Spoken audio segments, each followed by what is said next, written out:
말하고 듣는 이 자리가 바로 당장의 마음입니다.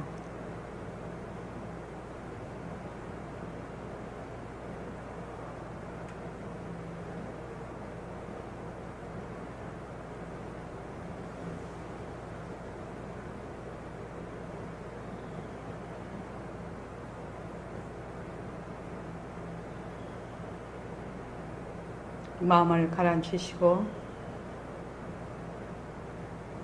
허공으로 써인 내가 듣는다.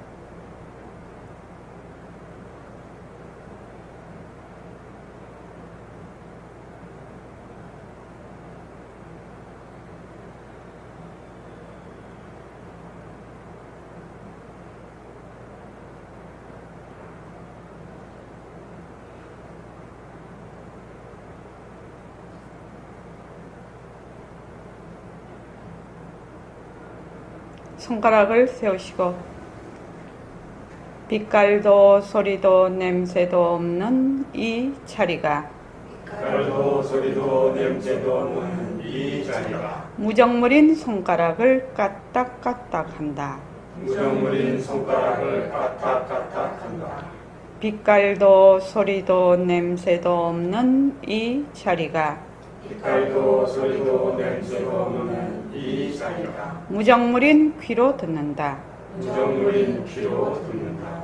빛깔도 소리도 냄새도 없는 이 자리가 빛깔도 소리도 냄새도 없는 이 자리가 무정물인 입으로 말한다. 무정물인 입으로 말한다. 이 자리가 밥 먹고 일하고 이 자리가 밥 먹고 일하고 이 자리가 공부하고 꿈꾸고 이 자리가 공부하고 꿈꾸고 이 자리가 성내고 욕심내고 이 자리가 성내고 욕심내고 이 자리가 좋아하고 싫어한다. 이 자리가 좋아하고 싫어한다. 빛깔도 소리도 냄새도 없는 이 자리가 빛깔도 소리도 냄새도 없는 이 자리가 무정물인 몸뚱이를 굴린다. 무정물인 몸뚱이를 굴린다. 빛깔도 소리도 냄새도 없는 허공으로 써인 나는 빛깔도 소리도 냄새도 없는 허공으로서의 나는 자유로운 삶의 주인으로서 자유로운 삶의 주인으로서 애착과 집착, 탐진치를 이어서 애착과 집착, 탐진치를 이어서 모든 생명들과 더불어 모든 생명들과 더불어 건강하고 따뜻하게 모습을 잘 굴립니다.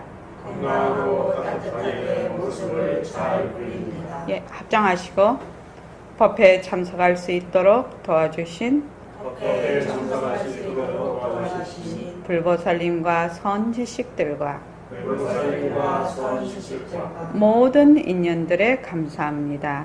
모든 인연들에 감사합니다. 감사합니다. 감사합니다. 도반님들 감사합니다. 도반님들 감사합니다. 예, 감사합니다. 오늘 21일 정진 그 스마트폰이 있으시면 문자를 한번 보십시오. 오늘 21일 정진 8일째입니다. 그렇게 돼 있죠. 그래서 매일 축원합시다. 이렇게 매일 축원합시다. 근데 축원할 때 제일 먼저 누구를 축원한다고요? 자기 자신을 제일 먼저 축원을 해야 됩니다. 자기 자신을 제일 먼저 축원을 해야 돼요. 축원한다면 맨날 남만 축원하고 나는 축원을 안 하는 걸로 알지요. 보통은 자기를 축원한다면 좀 이상하게 생각할 수 있죠. 근데 자기를 제일 먼저 축원을 해야 됩니다. 그래서 자기가 제일 먼저 딱 뿌리를 내리고 기둥이 탁 서야지 그 다음에 어쩌고 저쩌고 할 수 있는 거지. 자기가 아무런 그런 게 없으면 안 된다 이 말이었어. 자기를 딱 축원을 합니다. 이 축원이라는 것이 지금 제가 이제 매일 이제 보낼 때 문자를 보낼 때 좀 위에 이제 그 일과 굴리는 걸 조금씩 구체적으로 제가 자꾸 씁니다. 그죠? 보통 우리가 이제 세상을 살아가거나 또는 세상을 살아가면은 관계를 다 맺고 삽니다. 그죠? 그러니까 애착이 너무 심하든지, 애착이나 집착이 너무 심하거나, 애착과 집착, 그 다음에 미움, 또 성내는 거, 분노하는 거, 또 불안하고 초조한 거, 이런 것들이 어떻게 내 마음을 변형을 시켜버리냐면 얼음처럼 딱딱하고 차갑게 만들어버려요. 내 마음을. 그러니까 한마디로 말해서 유두리가 없다 하나, 평정심을 못 갖는다 하나, 그런 상태가 돼버립니다. 그래서 너무 애착과 집착이 심하거나 분노하고 있거나, 그러니까 우리가 이제 감정이 이렇게 일어날 때 보면은 그 근저에는 분노가 일어나고 있는데 위에는 뭐 불안으로 나타난다든지 무슨 미움으로 나타난다든지 뭐 이렇게 돼 있거든. 근데 그 근저로 가면은 굉장히 화를 내고 있는 거거든요. 근저에 가면 또 더 근저에 가면 더 뿌리로 내려가면 어떻게 됩니까? 내가 있다가 있어요. 내가 있다가 있으니까 화를 내게 되고, 그 화로 인해서 미움이 생기고 집착이 생기고 불안이 생기고 초조가 생기고 이렇거든요. 그래서 겉으로 이렇게 딱 우리가 감정이 일어날 때는 그 자체가 상당히 포장이 되어 있는 게 많아요. 그래서 그 자기가 일어나고 있는 감정을 가만히 놔둬서 그걸 자세히 관찰을 하면 이것이 어디서 일어났는가를 깊게 들어가 보는 힘이 생겨요. 그러니까 보통은 우리가 겉으로 나타나는 감정만 가지고 막 일비일비 하거든요. 보통은 그렇습니다. 그래서 우선은 인연과 조건으로 생긴 모습을 잘 관찰을 해야 돼요. 관찰을 하게 되면 이것이 어디에서 일어났는가를 통찰을 하는 힘이 생긴다. 그래서 이제 이 축원이 굉장히 중요합니다. 그래서 이제 이렇게 자신부터 축원을 하고, 그래서 그 다음에 이제 가족도 축원하고 또 주위도 축원하고 이러는데, 내가 되게 미운 사람, 또 정말 껄끄러운 사람을 꼭 축원을 하는, 매일 축원하는데 넣어야 돼요. 그 사람이 나하고 껄끄럽지 않게 될 때까지요. 미워하지 않게 될 때까지요. 근데 이거는 조금 말은 이상한데, 그렇게 되면 정말로 희한한 일이 벌어져요. 정말로 희한한 일이 벌어져요. 내가 그렇게 축원을 자꾸 하면 있지 않습니까? 상대방이 딱 먼저 알아요. 수림씨 왜 그렇게 했나요? 왜 상대방이 딱 알까요? 마음이 통하고 있거든. 그래서 내가 만약 저 사람이 되게 껄끄러우면 나에게서 일어나는 이 감정의 상태가 내한테서 이렇게 표출이 되겠지요. 행동이나 눈빛이나 뭐 말하는 데서나 이런 것이 다 자기는 잘 모르죠. 잘 모르는데 이게 다 표출이 되게 돼 있어요. 절대로 숨길래야 자기는 숨긴다고 하지요. 근데 상대방은 보면 안 그렇습니다. 지금 제가 말씀드리는 거는 지금 선언을 개원을 하고 너무나 많은 사람들이 그 고비를 다 넘겨서 관계가 아주 잘 되고 사회생활도 아주 잘 무난하게 된 사람들이 많이 있기 때문에 이것은, 그래서 저 사람이 너무 믿거나 저 사람이 나한테 너무 그거하거나 이렇게 되면 축원해야지. 이거부터 해야 돼. 축원해. 방법이 축원해야지야. 그래서 그럼 그 사람에 대해서 이렇게 막 껄끄럽고 막 이런 게 있으면 그 마음을 누가 가지냐면 내가 가지거든요. 그게 만약에 수림씨 내 가슴에 늘 얼음덩어리를 요 가슴 속에 넣고 다닌다면 사람 살 수 있어요? 못 살아요. 어떻게 살아요?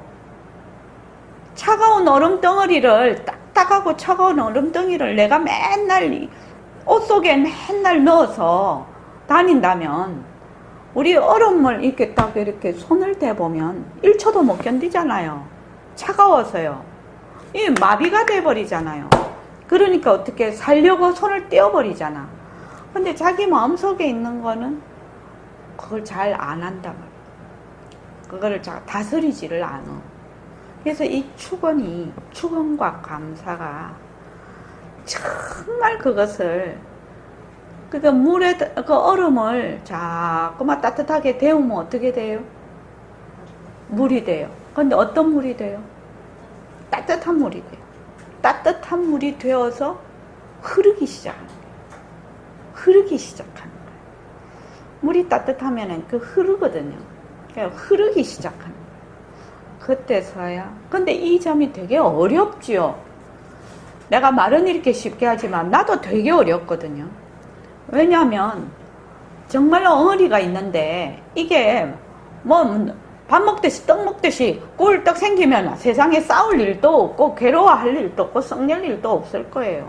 근데 그렇게 되는 것이 아니라는 겁니다. 그게 지금 현재에서만 일어나는 인연도 있겠지만 숙세로 와서 일어나는 인연이 있거든요. 근데 숙세로 일어나는 전생으로 이렇게 많은 원인을 지어서 온 거는 수림씨 잘 모르잖아요, 지금은. 지금은 우리는 현재 나타난 것만 볼 수가 있잖아요. 근데 자꾸 축원을 하고 감사 노트를 쓰면 자꾸 그 밑바닥으로 열을 가하게 되는 겁니다. 그래서 반드시 축원합시다. 감사 노트 씁시다. 이거를 자꾸 얘기를 하는 겁니다.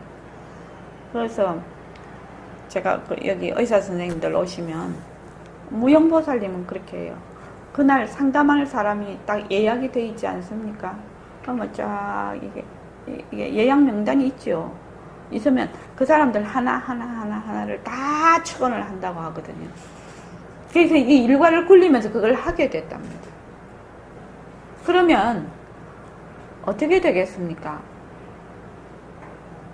상담하는 사람이 자세가 달라진다는 겁니다. 자세가.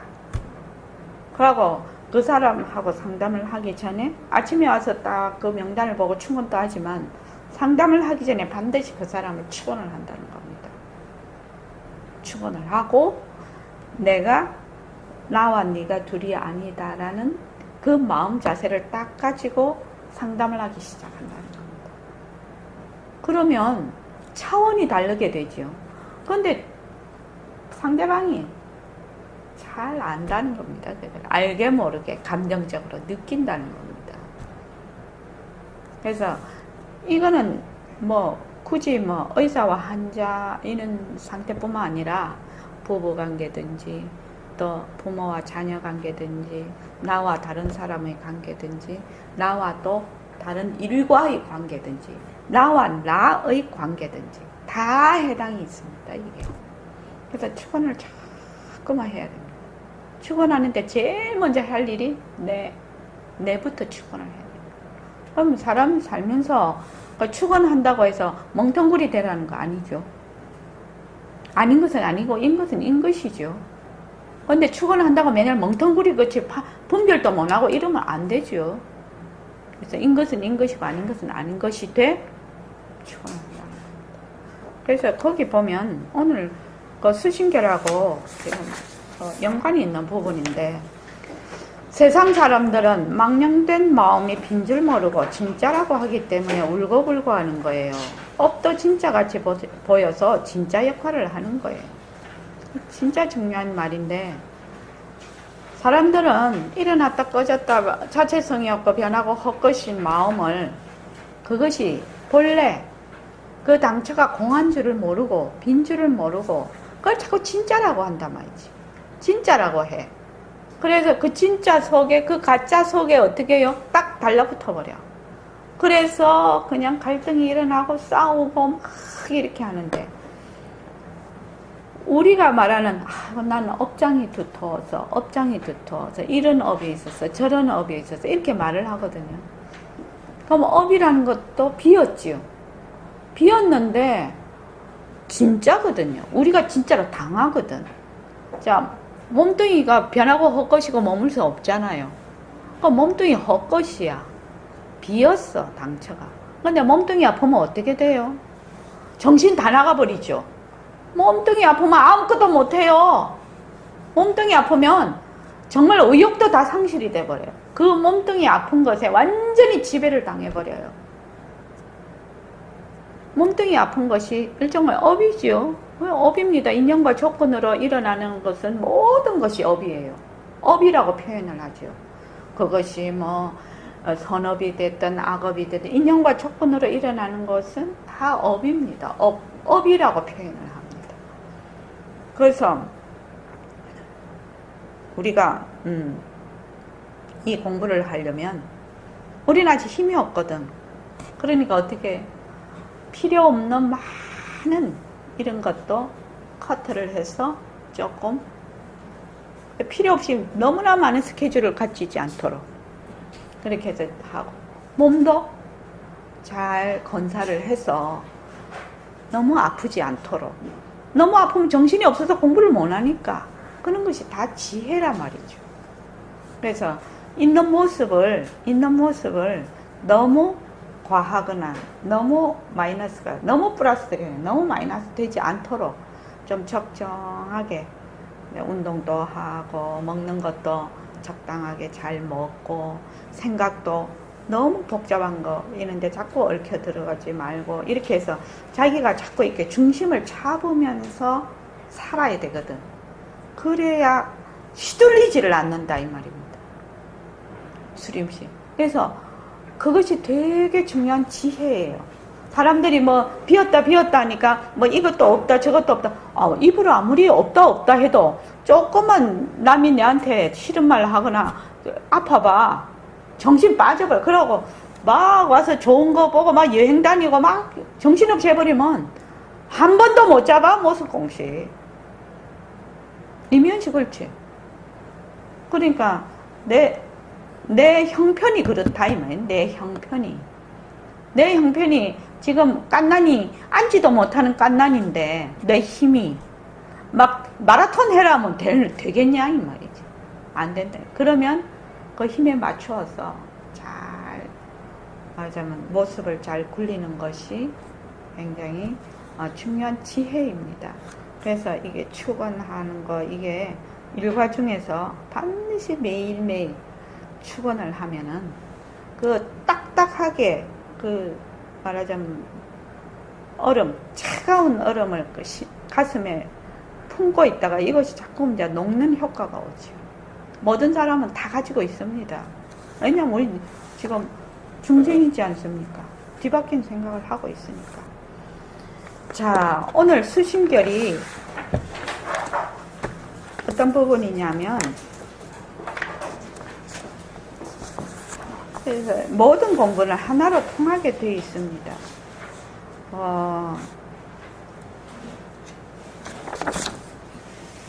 확인이 묻는다 이거 할 차례입니다. 그죠? 7페이지.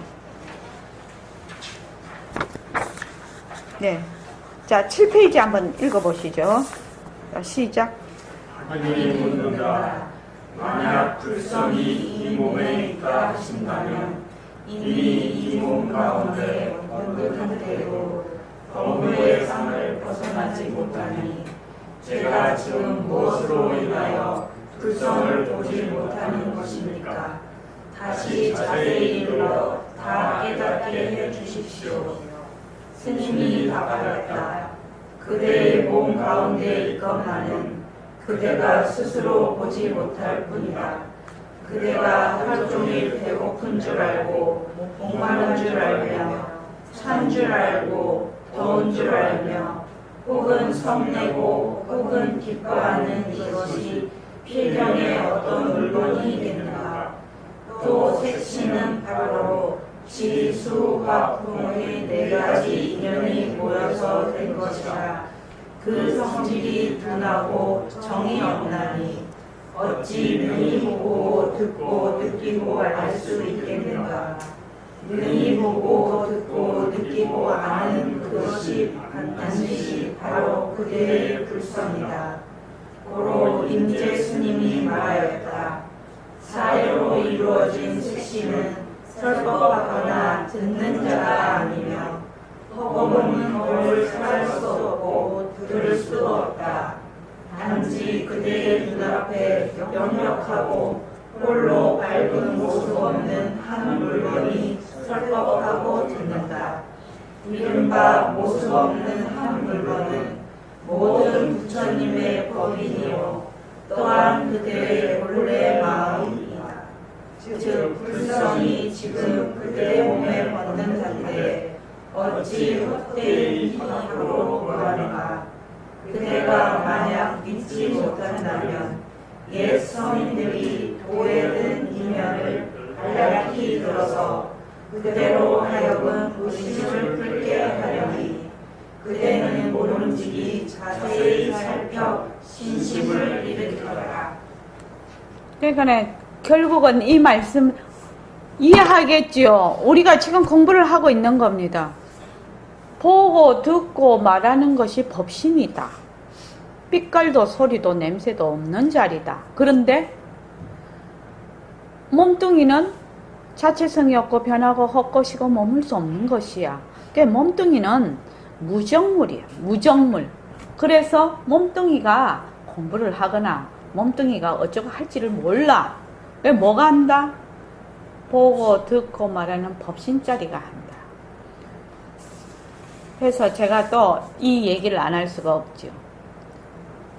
백봉 선생님한테 법문을 더 공부를 하러 왔는데 하루는 선생님이 보고 듣고 말하는 게 바로 니다. 법신자리다. 몸뚱이는 무정물이다. 이랬단 말이죠. 그러니까 내가 가만히 앉아있다가 그러면은 나도 보고 듣고 말하고 있잖아. 그러니까 나 법신자리 아는 거네. 딱 이 생각이 들더라는 거예요. 처음 그 얘기는. 나는 불교 공부를 해본 적이 없어서 그런 말이 정말 처음 듣는 말이었거든요. 그럼 나 법신자리 아는 거네. 너 법신자리 알면 뭐지요? 도경거사님. 법신자리를 알면 어떻게 되는 거예요? 깨달음이잖아요. 다른 말로 하면 도통하는 거잖아요. 도통하는 거. 견성 이런 말은 모르고 그러면 내가 도통했나? 깨달았나? 그 다음 그 질문을 한번 해봤단 말이지. 그러니까 아니야. 한 개도 변한 게 없어. 그러면 내가 새말기 안내서에도 지금 이 얘기를 써놨어요. 그러면 백봉 선생님이 말씀하시는 보고 듣고 말하는 법신자리 다 하는 거 하고 내가 지금 생각하는 보고 듣고 말하는 게 법신자리 아이가 이라는 거하고 어떤 차이가 있느냐는 거예요. 수림씨 그렇지 않겠나요? 백봉 선생님은 깨달으신 분이거든. 근데 나는 말로 딱 들었는데 그러면 깨달은다 안 깨달은다 할 것도 없이 그냥 알면 그만 아니야. 깨달음 아니야. 근데 도저히 그 깨달았다 내가 정말 도통했다 이렇게 하기에는 너무나 먼 당신이야. 내가 내를 탁 보니까 이게 어떤 차이가 있지? 이런 생각을 하게 됐어요. 백봉 선생님 말씀하시는 거하고 내가 지금 생각하는 거 어떤 차이가 있는가? 수림씨 어떤 차이가 있을까요? 몸뚱이가 나인 상태에서 있는 거예요. 그걸 뭐라고 하냐면 입처가 다른 겁니다. 그걸 입처라고 해요. 입처.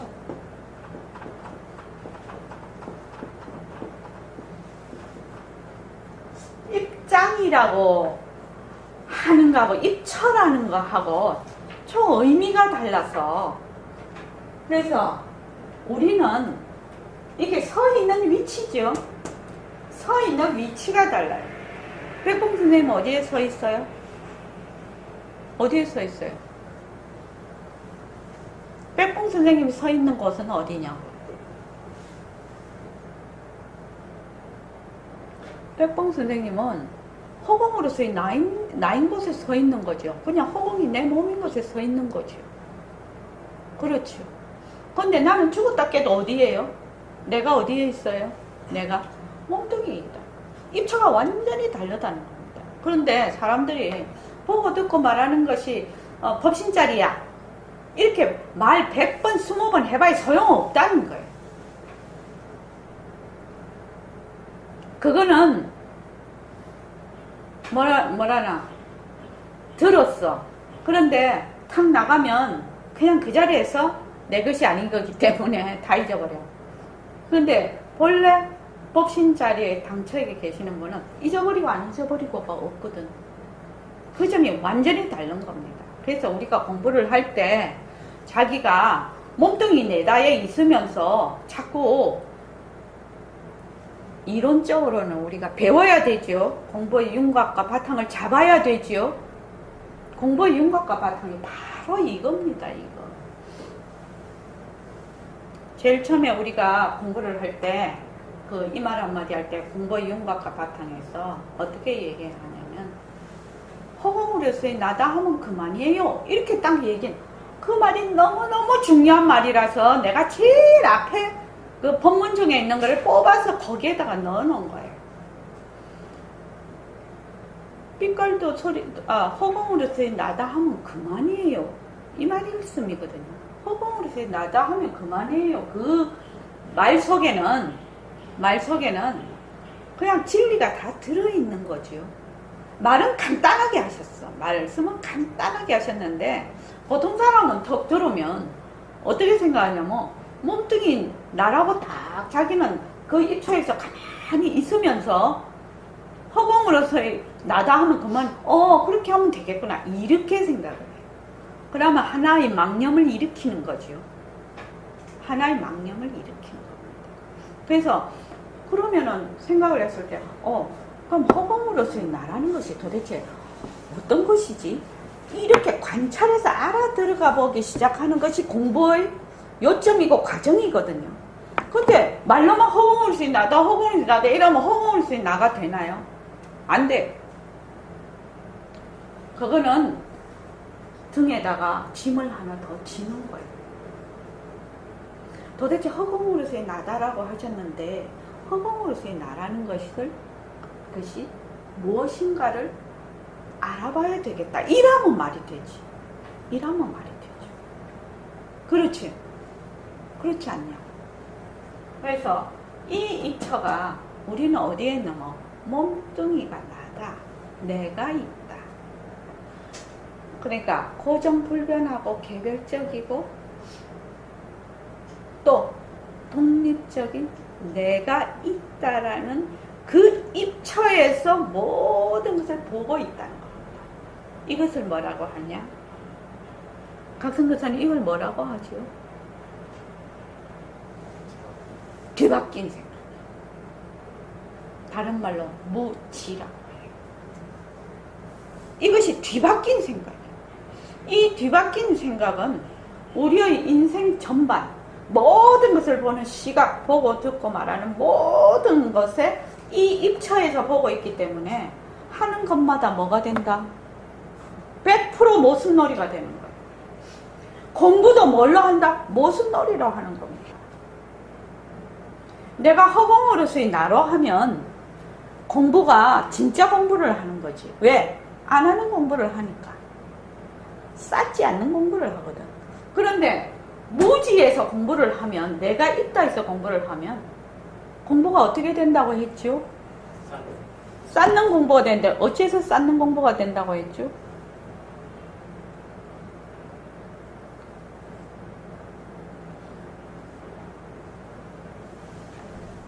이거를 잘 알아야 돼요. 왜 쌓는 공부가 되냐면 하는 자가 있잖아요. 그럼 공부가 뭐가 돼요? 상대가 돼요. 무지라는 것은 주체와 객체로 나누는 걸 무지라고 해요. 이걸 무명이라고도 해요. 무명. 안 밟은. 본래 허공으로서의 나는 일체의 모든 모습을 구족하고 있거든요. 그래서 허공으로서의 나가 되면 어떻게 되겠나? 나 아닌 것이 없게 되는 거죠. 내라는 것이 없으니까, 내 입처가 내라는 것이 없으니까 보고 듣고 말하는 것이 전부 다 나의 하나의 노름이 되는 것이 작용이 되는 겁니다. 그런데 내가 딱 있고 고정불변한 내가 딱 있어서 공부도 하고 돈도 벌고 살기도 하고 죽기도 하고 아이도 키우고 싸움도 하고 좋아하기도 하고 싫어하면은 이 모든 것들이 뭐가 된다? 상대가 되는 거야. 이 점을 정확하게 알아야 돼. 공부하는 사람들은. 이 점을 모르면 10년 아니라 수십 년 세세생생 공부해도 헤매고 도저히 거기 헤매면서 벗어나지를 못하는 거예요. 그래서 가장 궁극적으로 무지에서 벗어나는 것이 괴로움에서 벗어나는 거예요. 우리가 머물면 뭐라고 했지? 괴로움. 왜? 머물 수 없는 곳에 머무는 것이거든. 근데 왜 머무니? 이렇게 물어봐. 왜 머무니? 수림씨, 왜 머물러? 진짜인 줄. 진짜인 줄 알고. 그 진짜인 줄 안다는 게 뭐지? 무지인 거예요. 무지, 뒤바뀐 생각, 착각, 전도몽상. 이것은 같은 부류의 뜻이에요. 개념을 가진. 언어라는 것은 곳에 따라서 언어를 다르게 표현을 해요. 그렇지 않습니까? 만약에 제가 이 법문을 서양 사람에게 만약 한다면 서양 사람이 가지고 있는 개념이 있어요. 또 보림선언에 오면 보림선언에서 쓰고 있는 개념이 있거든요.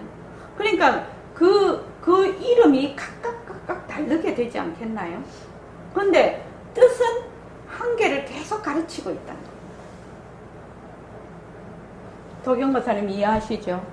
그래서 이 천은 내가 몸뚱이 내로 딱 해갖고 정말로 무지 속에 있는데 입으로만 허공을 내다 해봐 아무 소용이 없다는 거예요. 그래서 일체가 모두 비었구나. 이러려면은 제일 먼저 어떤 걸 빈 걸 알아야 된다? 일체가 모두 비었구나. 일체의 모습이 모두 비었구나. 이랬을 때 제일 먼저 어떤 걸 빈 걸 알아야 된다고? 내가 비었다는 걸 제일 먼저 알아야 된다니까. 그러니까 내라는 걸 뭘 가르치죠? 몸뚱이, 또 나의 생각, 감정 이런 것들이 전부 내라고 하고 있거든. 그 제일 울트라 캡슐이 몸뚱이야, 몸뚱이. 이거부터 자기가 관찰하고 들어가서 공부를 제대로 하지 않으면 맨날 공부하는 몸뚱이 내가 있네. 그걸 행미자라고도 하지요.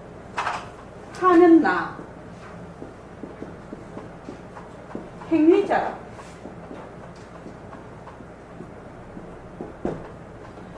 이것이 있는 한은 무지에서 벗어날 길이 없는 거예요. 그래서 모습공식을 하게 하는 겁니다. 도경거사님 이해되십니까? 모습공식을 아주 단계적으로 체계적으로 하라 이 말입니다. 그렇게 해야 나 입처가 바뀌어. 안 바뀌어. 입처가 안 바뀌어. 그 금강경에 보면은 금강경이 원래의 원전의 그 제목이 뭐냐면은 번개처럼 내려치는 그 일종의 모든 번뇌 무지를 내려치는 칼이거든요. 그거요. 그게 지혜거든요. 우리는 수림씨는 등광보살님한테 은장도 받아갔어? 아직 안 받아갔어? 가져가는 거 잊었나 봐. 어디 나든지 잊어버렸어? 헐. 네. 어. 심신보살님 받아갔어요? 안 받아갔어요? 오늘 꼭 받아가세요. 이미연 씨는요? 안 받아갔어. 아이고, 여기 있는 사람 다 안 받아갔네. 도경거사님 받아갔어요? 받아갔. 윤하거사님은요? 저도 받아갔죠.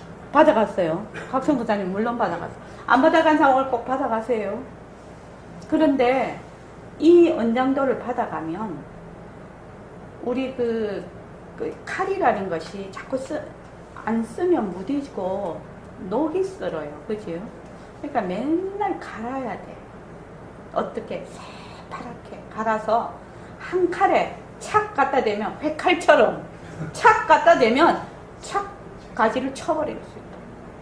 그래서 처음에는 은장도를 가지고 인정사정 없이 계속 쳐내는 작업을 해야 돼요. 무조건 치는 거예요. 이거는 뭐 조금 뭐 여유를 주고 이런 것도 없어. 처음에는 수림씨 처음에는 무조건 쳐. 생각도 하지 말고 묻지도 따지지도 마시고 무조건 치는 거예요. 이것이 습관이 돼야 돼. 그래야지 무지에서 벗어나는 통로가 열려요. 근데 사람들이 그렇게 안 한단 말이야. 자꾸 그렇게 하라는데 그렇게 안 한단 말이야. 그래서 본인이 무지 속에 있는 것조차 깨닫지를 못해서 공부가 안 돼. 일단 내가 이렇게 거꾸로 보고 있구나 하는 것이 우선 눈에 보여야 돼. 등광보살님 말씀하신 내 점수가 빵점인 거를 본인이 자꾸 자기 점수를 봐야 돼. 근데 자기 점수를 못 보네. 자기는 백지 내놓고 시험 문제가 쫙 나와 있는데 다 틀렸어. 완전 다 틀려버렸어.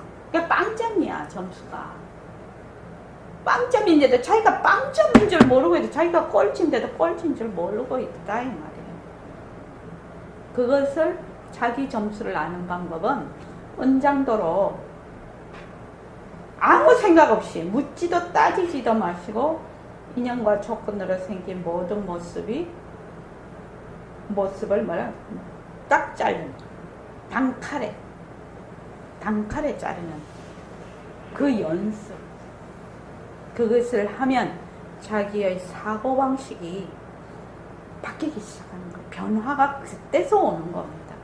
그리고 실질적으로 느껴요.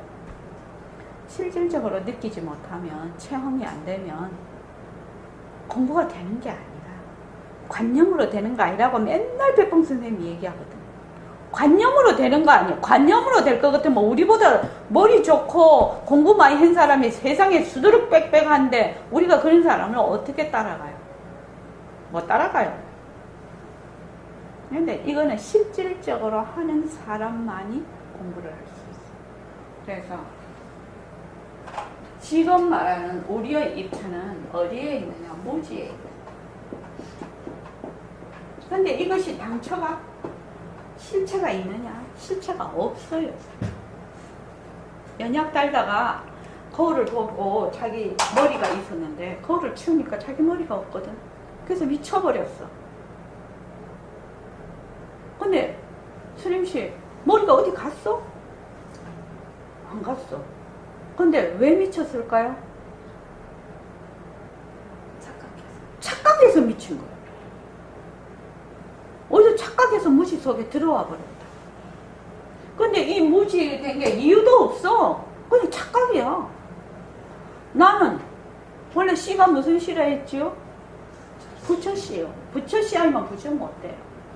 모든 DNA를 다 함유하고 있는 부처씨야. 부처씨, 부처라고. 그런데 어느 날 갑자기 내가 중생이라고 딱 생각을 하네. 근데 그 이유가 있냐? 이유가 없어. 그냥 중생이라고 생각을 할 따름이야. 아무 이유가 없어요. 그 뒤로 그냥 중생이 돼버린 거예요. 부처에서 중생이 되는 거는 뭐라고 했죠? 주체와 객체로 나눠. 허공으로서의 내가 인연과 조건 다 한 생각을 일으켜. 한 생각 일으킨 것도 누구의 작용이에요? 누구의 작용이에요? 나의 작용이에요. 그런데 내가 자기가 작용을 일으켜 놓고 내가 그 작용을 있는 것 같이 상대로 봐버려. 이것이 전도몽상이라고 하는 겁니다. 이것은 진짜 쉽게 얘기하는 거예요. 그래서 주체와 객체로 나누는 거예요. 우리는 100% 주체와 객체로 나누고 있죠. 이미지 어떻습니까? 100%. 99.99%도 아니고 100% 주체와 객체로 나눠. 왜? 이 몸이 내거든. 이 몸이 내거든. 그래서 자꾸 모습 공식을 하고 그 다음에 뭘 해요? 바탕 공식을 하는 거예요. 그래서 허공 속의 몸뚱이를 자꾸 보는 거예요. 그래서 몸뚱이가 허공을 작용이라는 것을 자꾸만 보는 거죠. 그래서 바탕을 놔두자를 자꾸 하는 거죠. 수림씨 저번에도 얘기했지. 나는 지금 뭘 보는 관객이다. 일체 모습을 다 보는 관객이라고. 자꾸 본인이 착각을 한다니까요. 관객. 왜 관객이 되냐? 내가 있다라고 착각을 하기 때문에. 몸뚱이 쉬지 않고 변하거든. 몸뚱이 쉬지 않고 변해. 영원히 있는 것이 아니에요. 없다가 생겼죠? 생겼다가 없어질 거지요. 그러니까 영원히 있는 것이 아닌데 자기가 내가 있다라고 생각을 자꾸 해요. 그 내가 다음 생애로 또 간다고 생각을 하네. 윤회가 없다는 게 아니죠. 업이 당처가 비었지만 업이 꼭 진짜처럼 하는 것처럼 윤회도 마찬가지죠. 그러니까 이거를 어떻게 벗어나겠냐. 이것이 여러분들이 공부를 하러 온 이유예요. 내가 이 무지에서 어떻게 벗어날 수 있는가? 왜 무지에서 벗어나야 될까요? 수림씨 왜 벗어나야 될까요? 괴로우니까.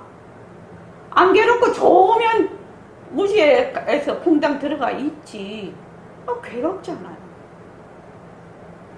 그래서 이 근본적인 무지에서 벗어나지 않는 한 괴로움은 영원히 된다. 그래서 이 무지에서 벗어나는 것을 해탈이라고 하는 거예요. 해탈이 다른 게 해탈이 아니고 무지에서 벗어나는 거예요. 이것을 해탈이라고 합니다. 이런 지금 일종의 이론이지요. 교리입니다. 이것이 아웃라인이 이렇게 딱 서 있으면 내가 공부를 공부를 해서 할 때 뭐 의문사항이 들거나 또 하다가 좀 이렇게 까풀어지기도 하지요. 그럴 때 이렇게 올바른 이런 도리가 나를 계속 끌고 가는 겁니다. 아, 이것이 내가 지금 무지로 인해서 일어나는 착각이지. 그래서 나는 계속 이렇게 그 방향을 잡고 계속 꾸준히 간다. 이렇게 할 수가 있는데 이러한 아웃라인을 모르면은 어때요? 우리는 그냥 금방 꼴까닥 들어가거든. 여기서 들을 때는 그럴듯하다가 혼자 똑 떨어지면 그냥 꼴까닥 하고 꼴까닥 하고 뭐 그냥 꼴까닥 하다가 탁 죽어버리잖아. 탁 빠져버리잖아요. 그래서 법회에 오고 매일 정진하라 일과를 계속 스스로 자꾸만 하라고 하는 얘기가 자기가 그 말하자면 물에서 계속 놀아라 이 말이지요. 지금 그 맑은 물에서 계속 놀고 있어라 그러려고 하는 거잖아요. 지금 처음부터 나는 몸뚱이가 헛고고 해서 몸뚱이에 어떤 일이 몸뚱이로 관련된 어떤 것이야도 나는 완전히 빈 것으로 볼 수 있다 이러면 문제가 없지요. 근데 그렇게 되지 않는다는 거지 지금. 그래서 여기 있는 얘기가 지금 내가 얘기하고 있는 그대로입니다. 확인이 묻는다. 만약 불성이 이 몸에 있다면 이미 이 몸 가운데 번듯한데도 범보의 상을 벗어나지 못하니 제가 지금 무엇으로 인하여 불성을 보지 못하는 것입니까? 다시 자세히 일러 깨닫게 해주십시오. 스님은 어떤 위치에 있다? 몸뚱이의 바탕자리에 있는 것이고 학인은 몸뚱이에 있는 거지요. 똑같은 내라고 해도 내가 차원이 달라. 그렇지요? 그러니까 학인이 그래서 이 몸이 이만 이대로 복신으로 스님은 보고 계시고 학인은 법신은 몰라. 그래서 몸뚱이가 내다 이렇게 하고 본단 말이죠. 스님이 답하였다. 그대의 몸 가운데 있건만은 몸 가운데 있지요. 그대가 스스로 보지 못할 뿐이다. 그대가 하루 종일 배고픈 줄 알고 목마른 줄 알고 잔 줄 알고 더운 줄 알고 썩내고 혹은 기뻐하는 것이 필경에 어떤 물건이겠는가. 몸뚱이는 무정물이라서 몰라. 그리고 자체성이 없고 변하고 헛것이고 머물 수 없는 것이라서 몸뚱이가 이렇게 저렇게 할 수가 없어요. 저기 도경거사님, 생각을 뇌가 합니까? 사람들이 생각을 뇌가 한다고 생각을 해요. 뇌. 아니, 그것도 하나의 고정관념. 어째서 그렇습니까? 뇌라는 것은 지식의 지식의 집합인데 그것을 내가 한다고 생각하고 하나의 생각. 자, 이렇게 생각을 해봅시다. 우리가 저기 요새 이어폰 많이 꽂고 있습니다. 이어폰은 어떤 역할을 하는 겁니까? 이어폰은 어떤 역할을 하지? 소리를 전달해주는. 소리를 전달하는 거죠. 이어폰이 듣습니까? 도경거사님, 이어폰이 들어요? 이어폰은 못 듣습니다. 이어폰은 뭐를 한다? 소리를 전달하는 작용이에요. 전달하는 작용. 그래서 이어폰 보고 소리를 듣는다 이렇게 말하는 사람 아무도 없어요. 눈도 마찬가지고 귀도 마찬가지고 몸뚱이가 다 마찬가지고 뇌도 마찬가지입니다. 어떤 자료가 이렇게 자극이 들어오면 그 자극이 그 회로를 통해서 와서 그 사람마다 그 회로가 다 다르고 뇌의 기능이 다 다르지요. 그렇지 않습니까? 왜? 하나의 기관이니까. 기관이라서. 그래서 자극이 딱 들어오면 그거를 순식간에 분류를 한다는 거거든요. 뇌에서 분류를 하는데 뇌의 재정 창고가 A, B, C, D, E가 있어. 분류를 해서 얘가 A에 들어갈지 B에 들어갈지 거기에 알맞게 그 본래의 인연과 조건으로 들어간다는 거예요. 그러면은 A라는 사람은 자극을 받는데 뇌에 B라는 창고에 들어갔어. 그런데 B라는 사람은 자극을 받았는데 뇌에 A라는 창고에 들어갔어요. 만약에 기관에 그게 자체성이 있으면 자극을 받았을 때 A면 A, B면 B, C는 C 똑같이 들어가야 되지 않나요? 근데 아니라는 겁니다. 인연과 조건이 다 다르다는 겁니다. 제가 김대식 교수, 뇌과학자죠. 우리나라 최고의 뇌과학자. 김대식 교수 칼럼을 보니까 사람들이 정말 세상에 불가사의한 일이 있다는 거예요. 그게 뭐냐 하면 사람들이 다 똑같이 본다고 생각을 한다는 겁니다. 뇌의 구조도 똑같다고 생각을 한다는 겁니다. 아니죠. 그 사람의 인연과 조건에 따라 뇌의 구조가 다 다릅니다. 달라서 다르게 본다는 겁니다. 그럼 어떤 사람은 여기에 관심이 많고 어떤 사람은 이제 똑같은 마카펜을 딱 했는데 어떤 사람은 색상에 관심이 많아서 색상만 봤다. 어떤 사람은 이 길이에 관심이 많아서 길이에 봤다. 어떤 사람은 뚜껑하고 이거 여기에 관심이 많아서 어떤 사람은 이것보다는 저게 어떤 용도로 쓰일까 이렇게 관심 있는 사람이 있단 말이에요. 그래서 보는 것이 다 다르다는 겁니다. 느끼는 것이 다 다르다는 겁니다. 수림씨 그렇지? 그래요. 실제로 그래요. 그런데 우리가 전체적인 큰 아웃라인, 사람이라는 큰 아웃라인을 봤을 때 비슷한 체계를 가지고 있는 생각을 하고 있는 부류, 그것을 동분만견이라고 합니다. 그런데 사람이 소하고는 다르지요. 소는 소끼리 동분만견이에요. 사람은 사람끼리 동분만견이야. 거기서 또 각각 다르지요. 그걸 별음만견이에요. 별음만견이라고. 그것과 마찬가지로 우리가 지금 보고 듣고 말하는 것이 우리는 뭘로 지금 알고 있다. 눈으로 본다. 귀로 듣는다. 이렇게 말을 하고 있어요. 그렇죠? 근데 눈이 보는 것이 아니다. 귀가 듣는 것이 아니다. 그래서 부처님께서는 그 능엄경에 눈이 안 보이는 사람이 보느냐 이렇게 묻죠. 그러니까 제자가 뭐라고 대답했습니까?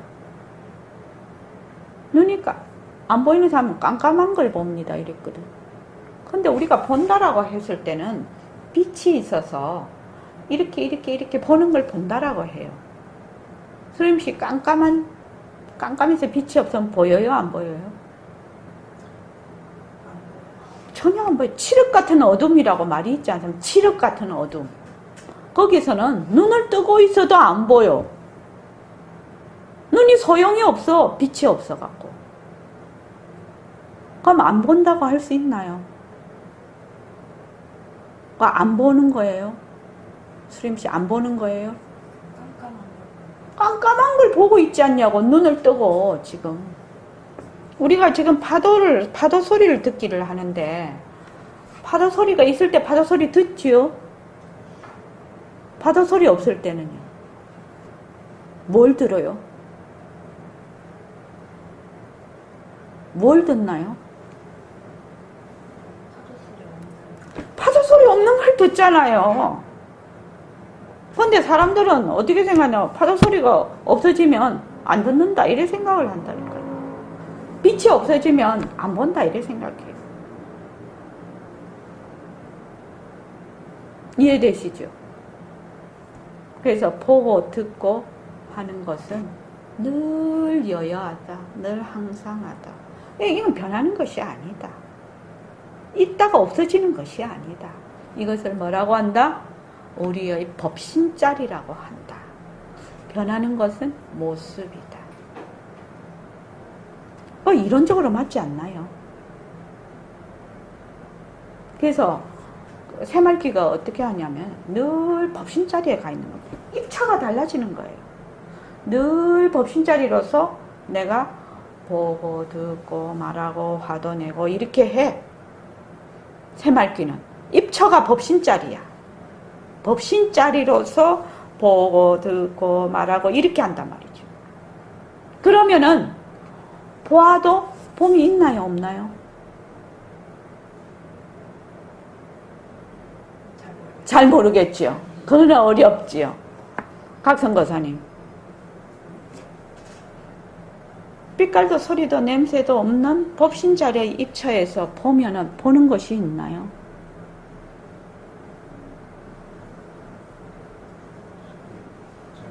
잘 모르겠죠. 자, 이게 왜 잘 모를까요? 이유가 뭘까요? 나는 지금 입처가 어디에 있다? 맨날 몸뚱이 내에서 보고 있거든. 몸뚱이 내에서 내보니까 늘 상대가 있어. 그런데 갑자기 내가 빛깔도 소리도 냄새도 없는 자리야. 없는 자리야. 그러면 이런 인연과 조건들이 일어난 모습을 봐. 보기는 봐도 뭐가 없다? 보는 자가 사라지잖아요. 주체가 사라진다는 거예요. 그럼 보이는 것이 대상이 아니다라는 얘기입니다. 이것이 새말귀예요. 이것이 새말귀입니다. 그래서 이미연씨 머리 아프지? 괜찮아? 그래서 이걸 뭐라고 하냐면 어렵게 표현을 봄이 없이 본다 이렇게 말을 하는 거예요. 봄이 없이 본다는 말은 보는 자가 없다라는 말이야. 보는 자하고 보이는 대상이 하나다 이 말이에요. 그 말이 어디서 들어봤죠? 봄이 없이 본다? 어디서 들어봤지? 그 말은 봄이 없이 본다는 그 말은 깊은 진리를 내포하고 있는 말이에요. 그래서 입처가 허공으로서 나가돼야 그 말이 무슨 말인지 이해가 돼요. 그래서 우리가 모습 공식을 꾸준히 해서 일체의 모든 모습이 헛것이고 변하고 자체성이 없다는 것을 자꾸만 공부를 해야 돼. 자꾸만. 그것만이 지름길이라, 이게. 처음 한 번에 턱 본문 듣고, 그래, 난 허공을 내야 이러면 진짜 좋겠지. 근데 그게 되는 게 아니다라는 거죠. 되는 사람도 있죠. 있기는. 근데 그거는 아마 전 세계 70억 인구 중에서 10명도 안 될걸요. 그래서, 그다음에 이제 읽고 넘어가면 됩니다, 이게.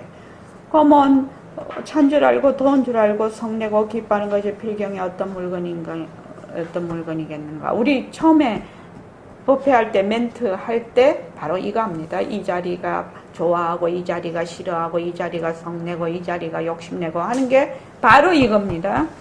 그래서 색신은 뭘로 만들어졌느냐. 지수화풍의 4가지 인연이 모여서 몸뚱이가 된 것이다. 그 성질이 둔하고 정이 없느니. 그 성질이 정이 없다는 말은 무정이라는 말이죠. 그래서 무정물이라는, 무엇을 하는지 모르는, 느끼지 못하는 무정물이다 이 말입니다. 없나니 어찌 능히 보고 듣고 느끼고 알 수 있겠는가. 능히 보고 듣고 느끼고 아는 그것이 바로 그대의 불성이다. 다른 말로 하면 우리의 법신자리다. 고로 임재스님이 말하였다. 4대로 이루어진 색신은 설법하거나 듣는 자가 아니고 허공은 법을 설하. 여기서 허공이라는 것은 이런 공간을 의미합니다.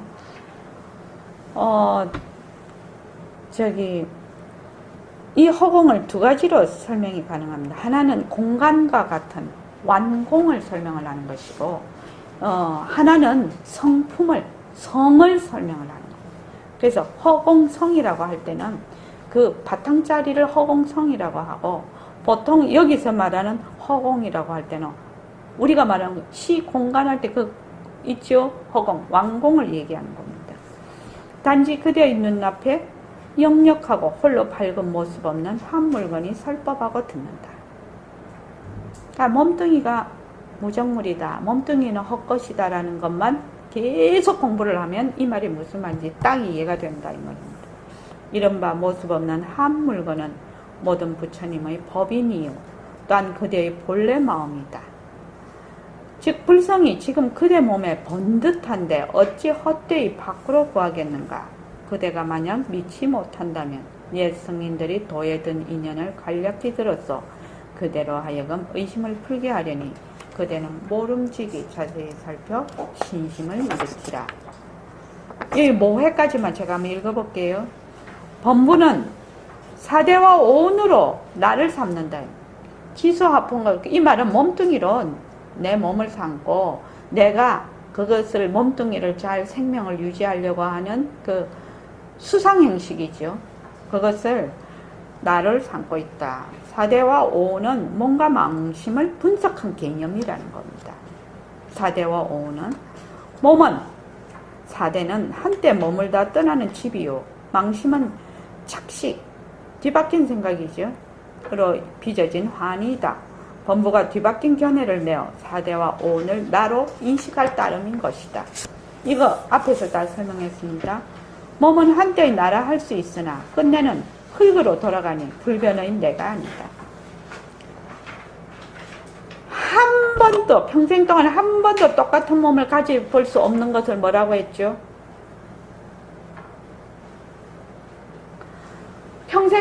내가 평생 동안 태어나서 죽을 때까지 똑같은 몸을 한 번도 가져볼 수가 없어. 계속 변하기 때문에.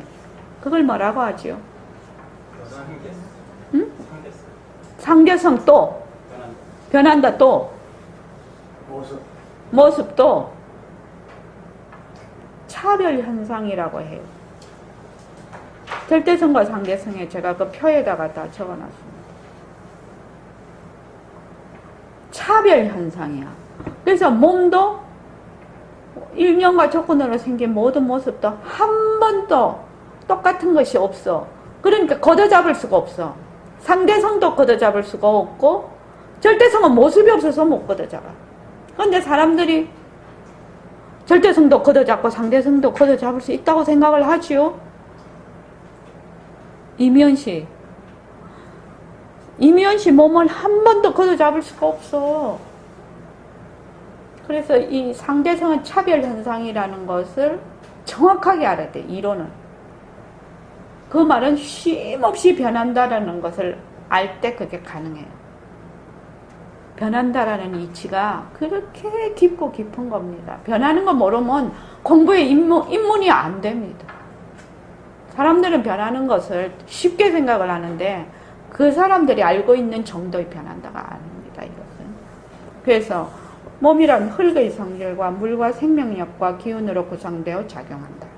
그 내용은 만물의 변화에 따라 나타났다가 사라지는 재구성과 산화의 형물의 다름 아니다.